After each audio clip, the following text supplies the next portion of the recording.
5 राज्यों में विधानसभा चुनाव के साथ नतीजे भी घोषित हो चुके हैं, जिसमें से 3 राज्य मध्य प्रदेश, राजस्थान और छत्तीसगढ़ में बीजेपी प्रचंड बहुमत के साथ सत्ता में आई। बीजेपी ने बहुमत का जादुई आंकड़ा पार कर राज्य में कमल का फूल खिलाया और कांग्रेस को शिकस्त दी। चुनाव की सुगबुगाहट के बाद से ही विपक्षी दलों के इंडिया गठबंधन में दरारें आने लगी थी। कभी सपा मुखिया अखिलेश यादव ने कांग्रेस पर निशाना साधा, तो कभी सीएम नीतीश की नाराजगी देखने को मिली थी। हालांकि चुनाव खत्म होते ही एक बार फिर विपक्षी दल एक साथ नजर आए। देश के लिए, देश को बचाना है, डेमोक्रेसी को, इसलिए हर हालत में देश के किसान, मजदूर, नौजवान, माइनॉरिटी सबकी रक्षा करना है। नरेंद्र मोदी के शासन में बिल्कुल समूचा समाप्त होगा। I think this is a good meeting. This is a fruitful meeting, and it's a constructive decision to be taken. All the agenda is very good. Let us discuss it today, and if the outcome today what we discuss, after that the outcome may be the good for the people of this country. Madhya Pradesh, Chhattisgarh और राजस्थान में कांग्रेस की हार के साथ ही विपक्ष के India गठबंधन को लेकर कई तरह के सवाल उठने लगे हैं।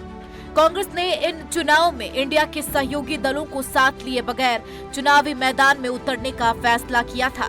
3 राज्यों में कांग्रेस की हार के बाद अब इंडिया गठबंधन के उसके कई सहयोगी दलों ने पार्टी पर बाकी दलों की अनदेखी करने का आरोप लगाया है। अपने सहयोगियों की नाराजगी और उनकी जरूरत को देखते हुए कांग्रेस अध्यक्ष मल्लिकार्जुन खड़गे ने 6 दिसंबर को इंडिया की बैठक भी बुलाई थी, लेकिन गठबंधन के कई बड़े नेताओं ने अलग अलग वजहों से इस बैठक में आने से मना कर दिया था। इसमें पश्चिम बंगाल की मुख्यमंत्री ममता बनर्जी और बिहार के मुख्यमंत्री नीतीश कुमार भी शामिल थे। ममता बनर्जी ने काफी तल्ख जुबान में मीटिंग में शामिल होने से मना किया था। फिलहाल इस मीटिंग को दिसंबर महीने में ही आगे की तारीख के लिए टाल दिया गया है। हालांकि 6 दिसंबर को कांग्रेस अध्यक्ष मल्लिकार्जुन खड़गे के आवास पर इंडिया गठबंधन के ज्यादातर सहयोगी दलों के संसदीय दल के नेता इकट्ठा हुए थे। इसमें संसद में इंडिया के घटक दलों की रणनीति और आगे की राजनीति पर चर्चा की गई। इस बैठक में कांग्रेस सांसद राहुल गांधी भी मौजूद थे। नीतीश कुमार ने पत्रकारों से बातचीत में कहा, मैंने 5 दिनों से बुखार और सर्दी खांसी की वजह से खुद को सबसे अलग रखा था। हमने बार बार कहा है कि अब समय नहीं है, आपस में बैठकर जल्दी से सब कुछ तय कर लीजिए। नीतीश कुमार का इशारा साल 2024 के लोकसभा चुनावों को लेकर था। नीतीश कुमार ने सीटों की साझेदारी जल्द करने की मांग की है। इससे पहले जनता दल यूनाइटेड के कई नेताओं ने इस मामले में कांग्रेस पर गठबंधन को लेकर उदार रवैया अपनाने को कहा था। कितना बार कांग्रेस भी जीत गया था। अब वो बात है कि हम तो यही चाहते हैं कि बहुत तेजी से जब एक जल्दी से जल्दी हो जाए, तभी तय किए थे तो बाद में फिर लोगों ने कहा कि दूसरा दिन तय करेंगे, तो जैसे ही होगा। अब आजकल न्यूज छप रहा था कि हम नहीं जा रहे। अरे फालतू बात है, अरे बीच में हमको बुखार न था जी, तो उसके चलते उसी बीच उनका खबर आया था, हम कह दे कि नहीं और लोग जाएंगे, इनके बारे में कहें ये भी रहेंगे और सब लोग रहेंगे इधर से। अब बाद में जब आगे होगा तो हम नहीं जाएंगे, कहीं सब संभव है जी। हम तो चाहते ही हैं कि तेजी से सब लोग करें काम, और अलग अलग राज्यों का हम आपको बता देते हैं। अब एक ही चीज़ हम आप लोगों को बोल देते हैं कि अगला मीटिंग होगा तो उसमें हम फिर बता देंगे कि बहुत तेजी से आपस में बातचीत करके आगे का तय कर लीजिए, देर मत करिए। अब देर न रहे जी, हम 1 साल से कितना दिन से कोशिश कर रहे हैं। तब बाकी बीच में चुनाव होता है तो सब पटिया अपने अपने लिए लगे लहर जाता है, वो अलग चीज़ है। हम तो चाहते हैं कि जितने लोग एक साथ हैं हम मिल करके आगे भी अन्य राज्यों पर जो लड़ना है उसके लिए हम लोग फिर जरूर लोगों को कहेंगे। और एक बात और हम कह देते हैं, बिना मतलब के मेरे बारे में आता है। 5 राज्यों के विधानसभा चुनाव परिणाम के बाद सपा प्रमुख अखिलेश यादव ने तो यहां तक दावा किया है कि आने वाले समय में इंडिया गठबंधन और मजबूत होगा।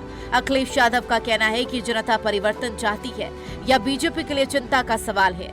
देश की जनता बीजेपी को हटाना चाहती है। मध्य प्रदेश में दूसरी तरह का गठबंधन होता तो नतीजे अलग होते। लेकिन जो मैंने आपसे अभी कहा फिर कहता हूँ कि जो परिणाम आए हैं आने वाले समय में इससे इंडिया गठबंधन और मजबूत होगा। देश की जनता भारतीय जनता पार्टी को हटाना चाहती है। अगर यही मानक हम मान लें कि लोग परिवर्तन चाहते थे, जिन प्रदेशों में सरकार बदली है और मध्य प्रदेश के अलावा मध्य प्रदेश की परिस्थितियां दूसरी रही। मध्य प्रदेश में दूसरे तरह का अगर गठबंधन होता तो परिणाम दूसरा भी हो सकता था, लेकिन जो परिणाम इन प्रदेशों से आए हैं, जनता परिवर्तन चाहती है। तो बीजेपी के लिए ये चिंता का विषय होना चाहिए कि जो सरकार में है उनसे जनता नाराज है या जनता ने परिवर्तन के लिए वोट दिया है, तो आने वाले समय में भी परिवर्तन का वोट पड़ेगा। तो ये चिंता का सवाल बीजेपी के लिए है। 2024 में बीजेपी को हराने के लिए इंडिया गठबंधन में सभी विपक्षी दल एक साथ आए। हालांकि कांग्रेस ने हाल ही के विधानसभा चुनाव में इंडिया गठबंधन की जगह खुद बीजेपी को चुनौती देने का फैसला किया था। उसका कहना था लोकसभा और विधानसभा के चुनाव अलग अलग हैं। इस वजह से जिस बिहार में विपक्ष की गठबंधन इंडिया की नींव रखी गई थी और बिहार के मुख्यमंत्री नीतीश कुमार विपक्षी एकता के लिए करीब 1 साल से कोशिश कर रहे थे, वहां भी विपक्षी गठबंधन के नेताओं में जमकर बयानबाजी हुई है। चुनाव में कांग्रेस की हार के बाद लालू प्रसाद यादव की पार्टी आरजेडी ने इसे इंडिया गठबंधन नहीं बल्कि कांग्रेस की हार बताया। आरजेडी और जनता दल यूनाइटेड ने गठबंधन को लेकर कांग्रेस को बाकी दलों के साथ और बेहतर सहयोग और उचित जगह देने की सलाह भी दी। इसमें जेडीयू सांसद ललन सिंह और आरजेडी के मनोज झा जैसे बड़े नेता भी शामिल हैं। 2024 में होने वाले लोकसभा चुनाव पर सभी पार्टी की नजर है, जिसकी तैयारी में पार्टियां अभी से जुट गई है। हालांकि यह कहना अभी जल्दबाजी होगा कि विधानसभा चुनाव के मुताबिक ही लोकसभा चुनाव के परिणाम होंगे। बहरहाल देखना है कि इंडिया गठबंधन में पड़ी हल्की दरारें कब भरती है और क्या इंडिया गठबंधन अपना जादू दिखा पाती है। Bureau report, Navtej TV.